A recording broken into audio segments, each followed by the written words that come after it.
Pinupuri ng pamunuan ng Philippine National Police ang Police Regional Office 1 dahil sa mga makabuluhang resulta ng kanilang mga operasyon laban sa kriminalidad mula ika-26 ng Agosto hanggang ika-6 ng Setyembre taong kasalukuyan.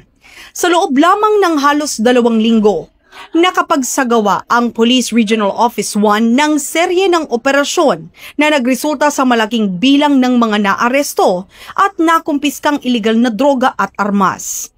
Umabot sa 56 na anti-drug operations ang kanilang isinagawa, kung saan nasabat ang humigit 600 gramo ng shabu, mahigit 60 gramo ng marijuana at mahigit sa 10,000 ng marijuana plants at 1,000 punla ang na-eradicate sa mga kabundukan ng kanilang nasasakupan. Ito ay may kabuang tinatayang halaga na aabot sa 6.1 million pesos ang mga nakumpiskang iligal na droga. Sa mga operasyong ito, 67 katao ang naaresto at nasampahan ng kaso sa ilalim ng Republic Act 9165. Hindi rin nagpahuli ang Police Regional Office 1 sa pagtugi sa mga wanted criminals, kung saan 82 individual ang nadakip, kabilang ang 9 na most wanted person sa rehiyon. Sa kampanya naman laban sa loose firearms at explosives, nakapagsagawa naman ito ng 15